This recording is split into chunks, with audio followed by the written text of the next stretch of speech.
सभी युवा साथियों को नमस्कार। आप सभी के लिए एक नई वैकेंसी की जानकारी लेकर उपस्थित हूँ। संभव है कि बहुत सारे युवा साथियों के लिए जानकारी बहुत ही लाभदायी सिद्ध होगी। 10वीं या इसके समकक्ष यदि आपने अध्ययन किया है और आप किसी बैंक में परमानेंट पोस्ट पर काम करना चाहते हैं तो एक बहुत अच्छी वैकेंसी आपके लिए आई हुई है। दोस्तों, ये वैकेंसी है सेंट्रल बैंक ऑफ इंडिया की। दोस्तों, सेंट्रल बैंक ऑफ इंडिया के द्वारा सफाई कर्मचारी भर्ती की अधिसूचना जारी कर दी गई है और इसके जो ऑनलाइन आवेदन है 21 जून 2024 से भरने प्रारंभ हो चुके हैं और दोस्तों इसकी जो लास्ट डेट है वो है 27 जून 2024। इसके पहले भी सेंट्रल बैंक के द्वारा इसी भर्ती के लिए 20 दिसंबर 2023 से 9 जनवरी 2024 तक आवेदन पत्र मंगाए गए थे, लेकिन कुछ कानूनी अड़चनों की वजह से वो प्रोसेस रोक दी गई थी कुछ समय के लिए। लेकिन अब बैंक के द्वारा एक बार फिर से सफाई कर्मचारी की भर्ती का जो एप्लीकेशन प्रोसेस है उसको शुरू कर दिया गया है। ये वास्तव में एक नई वैकेंसी न होकर पुरानी वैकेंसी है और इसमें आप लकी हैं कि आपको भी इसमें आवेदन करने का मौका मिल रहा है यदि आप इंटरेस्टेड हैं तो, क्योंकि इसमें जो ऑनलाइन उसके पोर्टल खोले गए हैं वो 21 जून से लेकर 27 जून तक के लिए खोले गए हैं। इसके बाद पुनः पोर्टल बंद कर दिए जाएंगे और एग्ज़ाम लेने की प्रक्रिया प्रारंभ कर दी जाएगी। तो इस बीच में जितने भी नए आवेदक जुड़ रहे हैं वो एक प्रकार से लकी हैं ताकि उन्हें उसमें आवेदन करने का मौका मिल गया है। दोस्तों, पद का नाम है सफाई कर्मचारी सह अधीनस्थ कर्मचारी। मतलब इस प्रोफाइल में दो काम बताए गए हैं। एक तो साफ़ सफाई का काम, ऑफिसों में जिस हिसाब से साफ़ सफाई होती है, चीज़ें व्यवस्थित रखना, जगह पे रखना, अस्त व्यस्त जो फाइलें है, टेबल है या फिर कोई कंप्यूटर सिस्टम हो गया या फिर टेबल पे फाइलें अस्त व्यस्त पड़ी हैं उनको व्यवस्थित करना, वो भी ऑफिस समय में। और इसके साथ साथ अधीनस्थ कर्मचारी, मतलब वहाँ पर मैनेजर रैंक के, असिस्टेंट मैनेजर रैंक के या फिर सीनियर लेवल के जितने भी अधिकारी और कर्मचारी हैं वो ऑफिस से रिलेटेड जो भी फाइल है इधर से उधर पहुंचाना हुआ है कि डॉक्यूमेंट इधर देना हुआ, वो सिर्फ बैंक आवर्स में आपको उन कामों को एग्जीक्यूट करना है। तो ये है इसका प्रोफाइल और इसका पद नाम है सफाई कर्मचारी से अधीनस्थ कर्मचारी।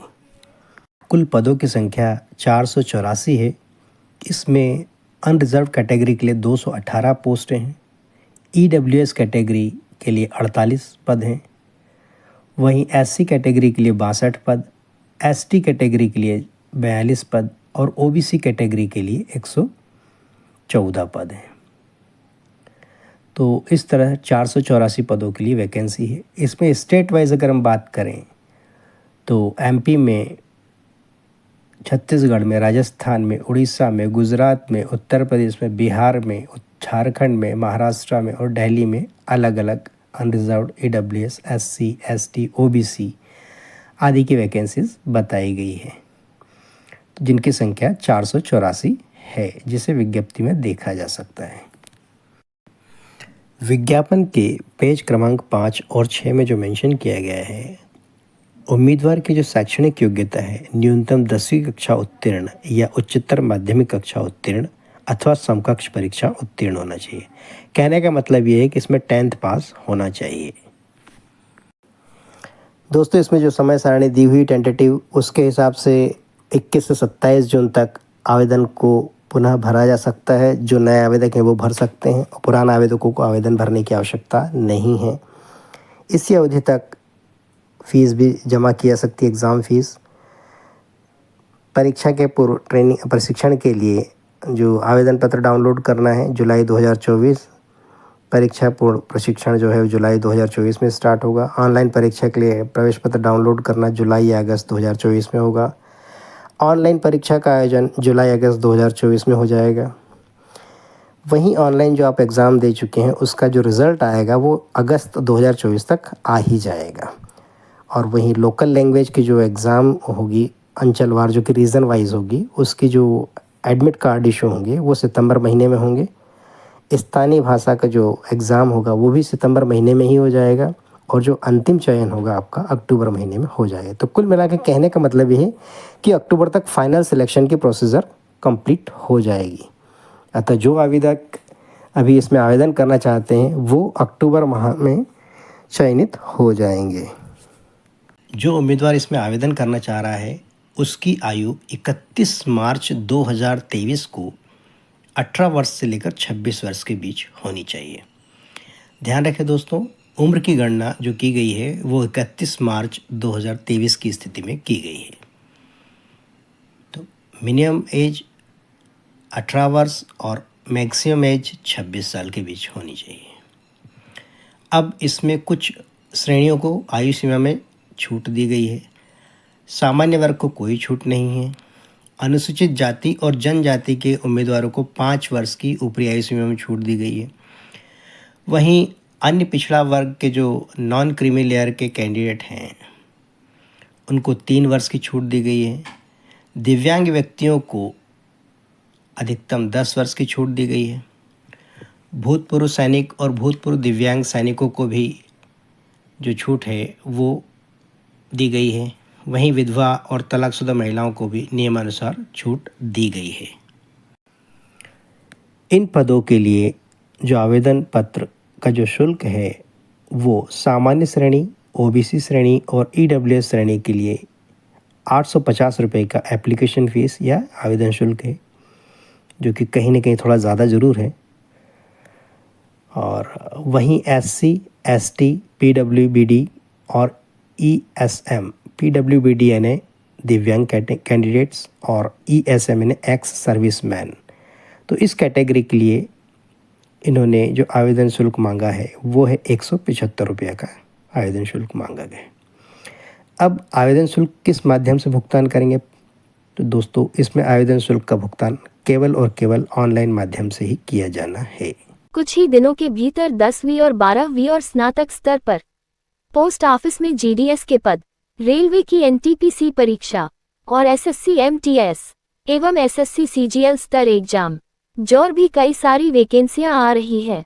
सभी भर्ती की सूचना पाने के लिए चैनल को सब्सक्राइब करिए और हाँ, निरंतर आपको भर्ती की सूचना आपके मोबाइल फोन पर पहले प्राप्त हो, उसके लिए बेल के आइकॉन को प्रेस करना भी न भूले।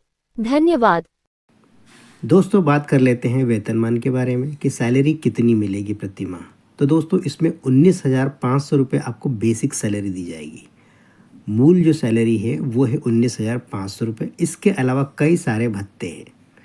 इन सभी को मिलाकर शुरुआती दौर में आवेदक को लगभग 25,000 से 27,000 के बीच में प्रारंभिक सैलरी मिलेगी, जो कि हर वर्ष के हिसाब से बढ़ती जाएगी। इसमें सैलरी स्लैब दी गई है 19,500 से 665 का इंक्रीमेंट है 22,160। देन उसके बाद 22,160 से लेकर 26,310, इस तरह से कई स्लैब बढ़ते हुए 37,815 बताई गई है, जो कि पॉइंट 3 में मेंशन किया हुआ। इसके अलावा कई सारे भत्ते हैं।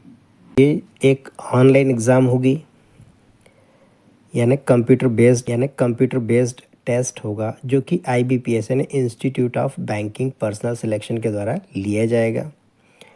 इस ऑनलाइन परीक्षा के 2 हिस्से होंगे। पहला हिस्सा होगा इसमें ऑनलाइन टेस्ट का और दूसरा होगा लैंग्वेज का। तो जो ऑनलाइन टेस्ट लिया जाएगा उसमें 8th स्टैंडर्ड तक के क्वेश्चन पूछे जाएंगे। इसमें टोटल जो अंक होंगे 70 अंक होंगे और इस परीक्षा को जो अटैम्प्ट करने के लिए 90 मिनट यानी 1.5 घंटे का समय दिया जाएगा। अब इसमें प्रश्न और सेक्शन किस हिसाब से होंगे? तो इसमें अंग्रेजी भाषा का ज्ञान जानने के लिए आपके पास 10 अंकों के प्रश्न दिए जाएंगे, जो कि 8वीं स्टैंडर्ड के होंगे। सामान्य जागरूकता यानी जनरल अवेयरनेस के लिए 20 अंकों के प्रश्न पूछे जाएंगे।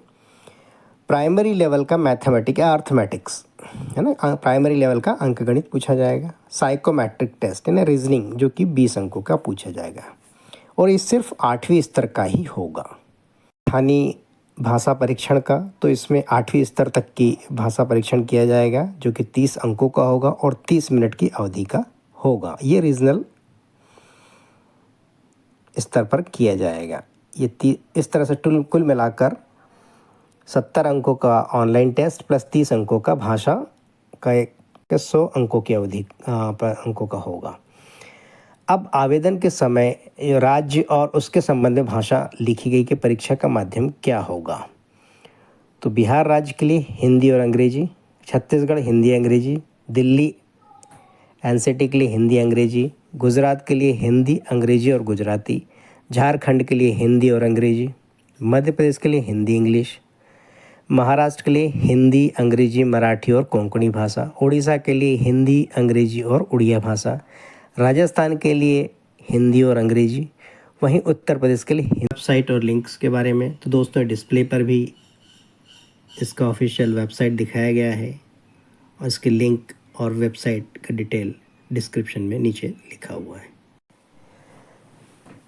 सेंट्रल बैंक ऑफ इंडिया सफाई कर्मचारी की जो भर्ती है, इसमें यदि इच्छुक हैं तो उसके लिए आवेदन फॉर्म भरना और पूरी डिटेल जानने के लिए दो रास्ते हैं। पहला तो आप सेंट्रल बैंक ऑफ इंडिया की जो आधिकारिक वेबसाइट है, जो कि डिस्क्रिप्शन में भी दी हुई है और डिस्प्ले पर भी है,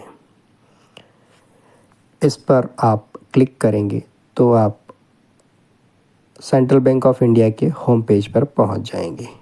वहां टॉप पर ही चौथे पाँचवें नंबर के ब्लॉक में कैरियर्स सेक्शन में है। यहाँ पर क्लिक करने पर ड्रॉप डाउन में पाँचवें या छठवें नंबर पर इस वैकेंसी के बारे में डिटेल दिया हुआ है। में डायरेक्ट जाना चाहते हैं तो जो लिंक दिया है इस पर क्लिक करेंगे तो नहीं जाएंगे, जहाँ पर न्यू यूज़र रजिस्ट्रेशन के बटन पर आपको क्लिक करना है। यहाँ क्लिक करते ही एक फॉर्म ओपन होगा जहाँ पर आपको अपना नाम, मोबाइल नंबर, ईमेल आईडी और जितनी भी जानकारी मांगी जाती है वो आपको सब फॉर्म फिलअप करनी है, सही करेक्ट भरनी है। इससे जो आपने मोबाइल नंबर और ईमेल आईडी दिया है उस पर आपको पासवर्ड भेजा जाएगा। अब यूज़र आईडी और पासवर्ड का यूज़ करके आप लॉगिन कर सकते हैं। लॉगिन करने के बाद आप ऑनलाइन एप्लीकेशन फॉर्म भर सकते हैं। तो ऑनलाइन एप्लीकेशन में जो भी जानकारियाँ मांगी जाती हैं उनको बिल्कुल करेक्ट भरें, कोई भी त्रुटि ना करें, क्योंकि किसी भी प्रकार का संशोधन अंतिम तिथि के बाद मान्य नहीं होगा। अतः प्रयास करें, बल्कि अपने आप को सुनिश्चित करें कि कोई भी त्रुटि ना हो। तो सही जानकारी भरने के बाद जो भी दस्तावेज मांगे जाते हैं उनके साइज़ और उनके फॉर्मेट के अनुसार उनको अपलोड करना है। स्कैन करके अपलोड कर दें। देन जो भी एप्लीकेशन में जानकारी भरी है उसको एक बार वेरीफाई कर लें, कहीं कोई गलती या मिस्टेक तो नहीं हो गई। यदि मिस्टेक है तो उसको ठीक कर लें। उसके बाद आप जो एप्लीकेशन, जो आपका शुल्क है, आवेदन शुल्क, उसको भर दें। सबमिट करें फॉर्म सबमिट करने के बाद में उसका एक प्रिंट आउट निकलवा कर रख लें। ये आपके रेफरेंस के लिए है, आपकी सुविधा के लिए है।